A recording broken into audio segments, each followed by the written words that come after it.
Hujambo na karibu tena mtazamaji wa The World News katika kipindi hiki cha ulimwengu wa siasa. Mshauri wa kiongozi mkuu Mujtaba Khamenei amesema kwamba Iran ilishinda Marekani katikati ya vita vya awamu ya tatu vya Rais Donald Trump.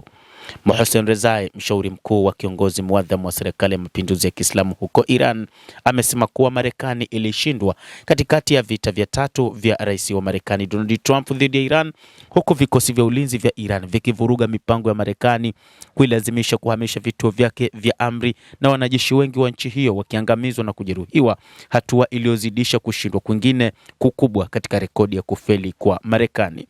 Akizungumza katika mahojiano maalum ya televisheni huko mjini Tehran, Meja Jenerali Mohsen Rezai, aliyekuwa kamanda wa kikosi cha walinzi wa mapinduzi ya Kiislamu IRGC katika kipindi cha mapambano, ameutaja uchokozi wa karibuni wa Marekani kuwa ni vita vya tatu vya Trump dhidi ya Iran baada ya vita vya awali vya siku 12 na vile vya siku 40, lakini hivi vya awamu ya tatu ndivyo ambavyo vilionyesha wazi kushindwa kwa jeshi la Marekani la CENTCOM huko Mashariki ya Kati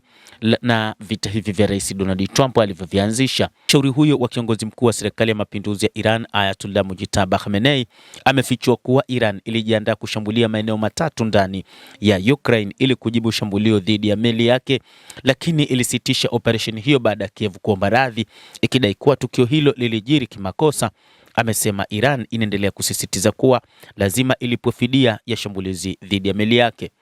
Tulikuwa tayari kushambulia maeneo matatu nchini Ukraine, lakini baada ya Kiev kudai kuwa mashambulizi hayo yalifanywa kimakosa, tulisitisha hatua yetu ya kulipiza kisasi ili kuchunguza madai hayo. Hata kama ilikuwa ni makosa, lakini fidia iko pale pale, amesema Meja Jenerali Mohsen Rezai.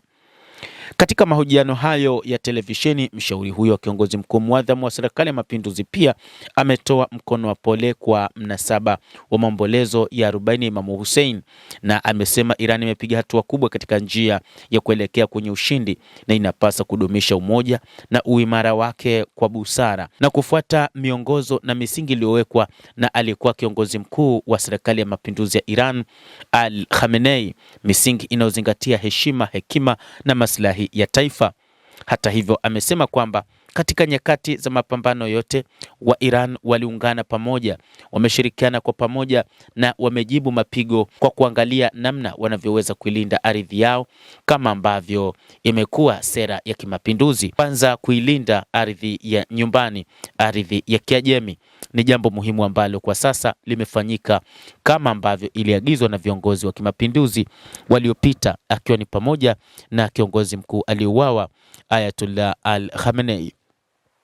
Mtazamaji wa The World News, endelea kutufuatilia, lakini ni kusihi usisahau kulike, usisahau kucomment, kadhalika kusubscribe channel yetu hii ili upate habari hizi kwa mapana kupitia The World News. Mimi ni Adam Hussein, endelea kuwa nasi wakati wote, endelea kutufuatilia ujue ni nini kinachojiri katika